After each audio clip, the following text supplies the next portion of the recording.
السلام علیکم ورحمۃ اللہ وبرکاتہ۔ معزز حاضرین کرام، بزرگان قوم اور ملت، عزت دار ماں اور بہنوں، غیور نوجوان ساتھیوں،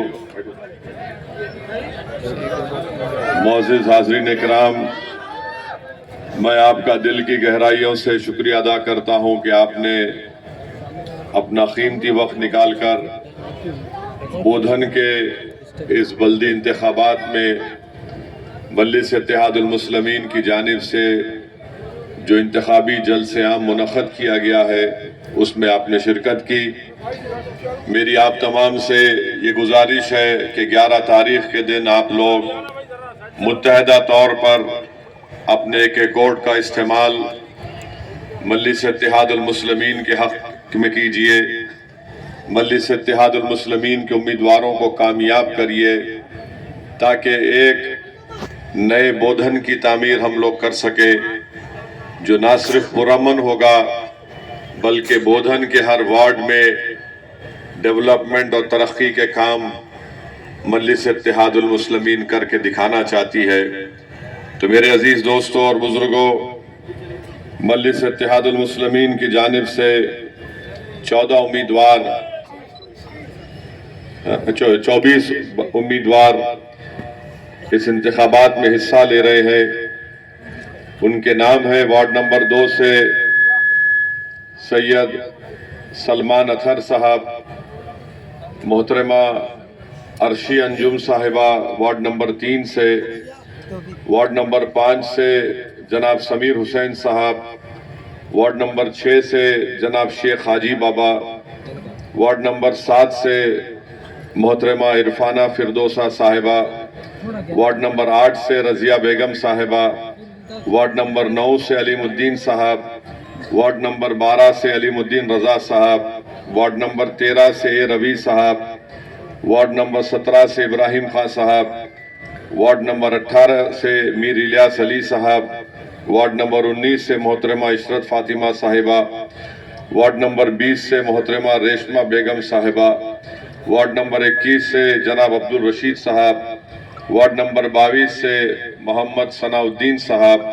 وارڈ نمبر 23 سے ریشمہ سلطانہ صاحبہ، وارڈ نمبر 27 سے محمد انصار احمد صاحب، وارڈ نمبر 28 سے محترمہ نسیمہ بیگم صاحبہ، وارڈ نمبر 30 سے محمد ولی الدین، وارڈ نمبر 31 سے محترمہ عظمیٰ بیگم، وارڈ نمبر 32 سے جناب محترمہ وسیم سلطانہ صاحبہ، 34 سے شیخ افتخار، 36 سے محترمہ لطیفہ بیگم صاحبہ، 38 سے محترمہ کہکشاں کوثر صاحبہ، اور ایک تائیدی امیدوار ہے وارڈ نمبر 23 سے محترمہ ریشمہ سلطانہ صاحبہ۔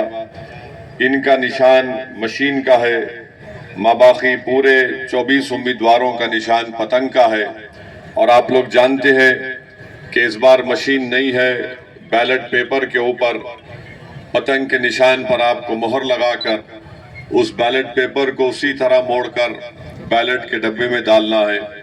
تو میرے عزیز دوستوں اور بزرگوں، میری آپ سے گزارش ہے کہ اپنے ایک ووٹ کو قیمتی سمجھیے، اور یاد رکھیے الیکشن صرف بلدیہ کا نہیں ہے یا چھوٹا الیکشن نہیں ہے، یہ الیکشن بڑا اہم الیکشن ہے، اور اس الیکشن میں ہم اپنے پارٹی کے امیدواروں کو کامیابی کے ساتھ یہاں پر اگر کامیاب کریں گے تو بودھن میں جو مختلف وارڈز میں آج جو ترقیاتی کاموں کے لیے وہ وارڈز تڑپ رہے ہیں، ان تمام ترقیاتی کاموں کو انجام دے پائیں گے۔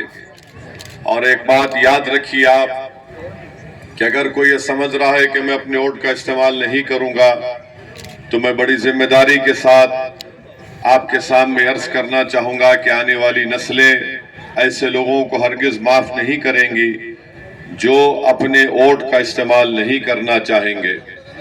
یاد رکھیے آپ کا ووٹ فرقہ پرستی کو شکست دے گا، آپ کا ووٹ آپ کی سیاسی قیادت کو مضبوطی عطا کرے گا، آپ کا ووٹ بودھن میں آپ کے ووٹس کے ذریعے سے آپ کی ایک مقامی سیاسی لیڈرشپ کو بنائے گا.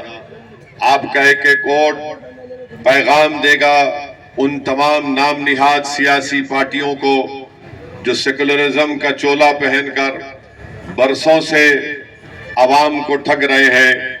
تو میرے عزیز دوستوں اور بزرگوں، یہ الیکشن بڑا اہم ہے. میری آپ سے گزارش ہے کہ اپنے ایک ووٹ کا استعمال کریے. پولنگ پرسنٹیج کم سے کم ہمارا 85% ہونا چاہیے. یاد رکھیے، اگر ہمارا پولنگ پرسنٹیج 85% ہوگا تو یقین جانیے انشاءاللہ تعالی مجلس اتحاد المسلمین کے ایک بہت بڑی تعداد میں یہاں سے اراکین بلدیہ کو منتخب کریں گے. مجلس یہی چاہتی ہے کہ زمینی سطح سے آپ کی ایک لیڈرشپ بنے، اور یہ الیکشن اس لیڈرشپ کو بنائے گا. اور ہو سکتا کہ انشاءاللہ تعالی ایک ایسے یہاں سے آپ کے امیدوار کامیاب ہوں جو مجلس سے وابستہ رہ کر برسوں نہیں بلکہ کئی 20-25 سال تک انشاءاللہ تعالی وہ نہ صرف بودھن کی، وہ نہ صرف مجلس اتحاد المسلمین کی، بلکہ ہو سکتا ہے کہ وہ آگے بڑھ کر ایوان اسمبلی میں بھی آپ کا نمائندہ بن کر چلا جائے. تو میری آپ سے گزارش ہے کہ ان باتوں پر غور کر کے اپنے ووٹ کا استعمال کریے. بہت سے مسائل ہیں. مجھے بتایا گیا کہ جناب بابو خان صاحب مرحوم جب MLA تھے، سمیع صاحب بتا رہے تھے کہ اس زمانے میں انڈسٹریل ایریا میں 500 میکینک کو جو زمینیں دی گئی تھی اس کا ابھی تک رجسٹریشن نہیں ہوا. آپ جانتے ہیں کہ اتنا بڑا پرانا مسئلہ ہے، مگر ابھی بھی حل طلب ہے. اور اس سے بڑا مسئلہ نظام شوگر فیکٹری کا ہے. میں آج وہاں پر پیدل دورہ کر رہا تھا تو کسی ایک چھوٹی سی ہوٹل کے سامنے ایک ٹیبل پر 4-5 لوگ بیٹھے تھے. مجھے الیاس صاحب صدر بودھن مجھے بولے کہ صاحب ان لوگوں سے ملاقات کریے، یہ بہت پرانے لوگ ہیں. جب میں 5 منٹ ان کے ساتھ ٹھہر کر ان لوگوں کی زبانی گفتگو اور ان کی تڑپ کو سنا تو مجھے بہت تکلیف ہوئی.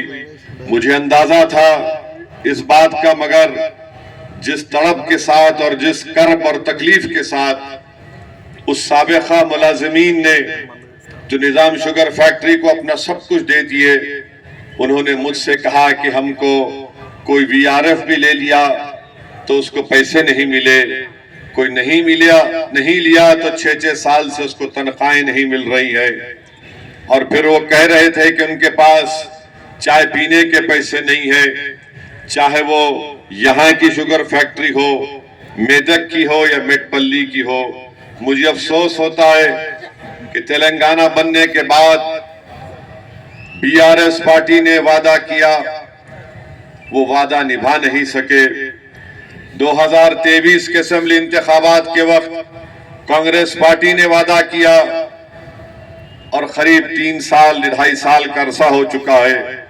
نظام شوگر فیکٹری کا مسئلہ ایک سیاسی مسئلہ نہیں ہے، یہ ایک انسانیت کا مسئلہ ہے. اور ہم حکومت سے اور خاص طور سے وزیر اعلیٰ ریونت ریڈی سے اس بات کا مطالبہ کرتے ہیں کہ وہ خود پرسنلی بذات خود اس مسئلے کا حل تلاش کریں. وہ جو غریب امپلائیز آج بھی زندہ ہیں، بولتے ہیں 120 لوگ ابھی ہیں، کم سے کم ان کی زندگی میں اس مسئلے کو حل کیا جائے تاکہ ان سے انصاف مل سکے جو برسوں اس فیکٹری میں لگا دیے. آج اس عمر میں وہ پہنچ چکے ہیں کہ آج ان کو حکومت کی مدد کی بہت ضرورت ہے. میں نے ان سے وعدہ کیا کہ انشاءاللہ تعالی مجلس اتحاد المسلمین کے اراکین اسمبلی، ایوان اسمبلی میں بھی اور ایوان اسمبلی کے باہر بھی اس مسئلے کو اٹھائیں گے، اور ہم ان کے ساتھ برابر ٹھہرے تھے اور ٹھہرے رہیں گے. اور ضرورت پڑی تو انشاءاللہ تعالی میں خود جا کر وزیر اعلیٰ ریونت ریڈی سے ملاقات کر کے ان غریبوں کے انصاف کا مطالبہ مجلس اتحاد المسلمین سے کروں گا. مگر ان پارٹیز کو یاد رکھنا چاہیے، چاہے وہ TRS ہو یا کانگریس ہو، اقتدار میں آنے سے پہلے آپ نے بڑی بڑی باتیں کی تھیں، مگر اقتدار میں آنے کے بعد آپ نے ان تمام غریب لوگوں کے مسائل کو آپ بھول گئے. مگر یاد رکھیے جو بھول جاتے ہیں اقتدار میں آنے کے بعد وہ غریب عوام دوبارہ اسمبلی کا الیکشن ہوگا تو پھر وہ بھی ان پارٹیوں کو بھول جاتی ہے. اسی لیے تاکہ وہ غریب آپ کو نہ بھولے کم سے کم آپ کے پاس وقت ہے آپ ان سے انصاف کریے. میرے عزیز دوستوں اور بزرگوں دوسری بات یہ ہے کہ یہاں پر آپ دیکھتے ہیں کہ نت نئے طریقے سے پریشان کیا جاتا ہے. مجلس اتحاد المسلمین کے ذمہ داروں کو بھی اب تو حد ہو گئی کہ نامینیشن الیاس صاحب ڈالے تو جو صاحب کانگریس سے چیئرمین بننے کا خواب دیکھ رہے ہیں وہ الیاس صاحب کے نامینیشن کو ریجیکٹ کرانا چاہتے تھے, مسترد کرانا چاہتے تھے. کس بنیاد پر کہ انہوں نے ملگی چھوڑ دی بلدیہ کی مگر اس کا لیٹر ان کے پاس نہیں آیا. الیاس صاحب مجھ سے رابطہ کیے, میں نے اسٹیٹ الیکشن کمیشن کے کمشنر سے سیکرٹری سے بات چیت کی, پوری ان کو قانونی دلائل ان کو بتایا. یہاں پر بھی الیاس صاحب کی قانونی ٹیم صحیح کام کیا مگر افسوس اس بات کا ہے کہ کمشنر لیٹر لکھ کر دے رہا ہے تو جو صاحب کمشنر جو یہاں پر چیئرمین بننے کا خواب دیکھ رہے ہیں وہ بلدیہ کے دفتر میں گھس کر جو لیٹر لکھ کر دیا جا رہا تھا اس کو پھاڑتے ہیں. میں ان جناب سے کہنا چاہوں گا یاد رکھو کاغذ پھاڑنے سے کوئی فرق نہیں ہوتا. انشاءاللہ تعالی 11 تاریخ کو تمہاری پھاڑ کے رکھ دیں گے انشاءاللہ.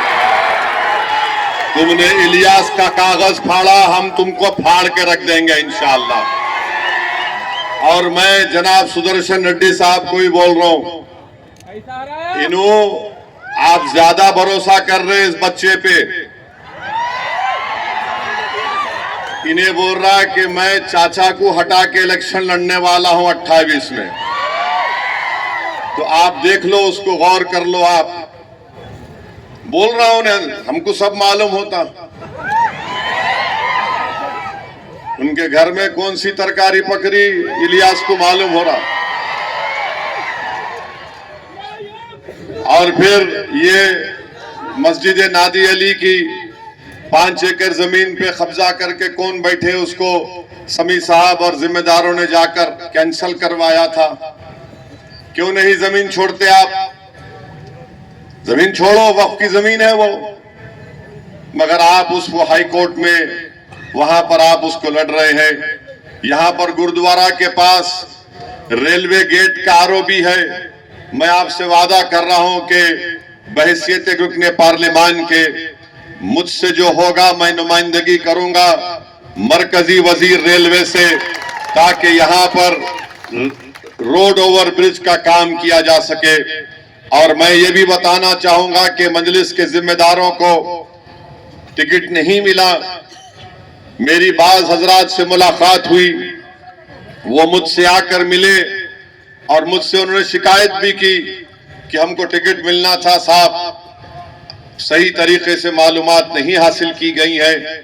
میں نے ان سے کہا کہ آپ کی شکایت میں سنا ہوں مگر انہوں نے مجھے اس بات کا تیقن دیا ہے کہ یقیناً ہم انسان ہیں, ہم کو ٹکٹ نہیں دیا گیا تو ہم کو تکلیف ہے مگر جماعت سے ہم کبھی مخالفت نہیں کریں گے.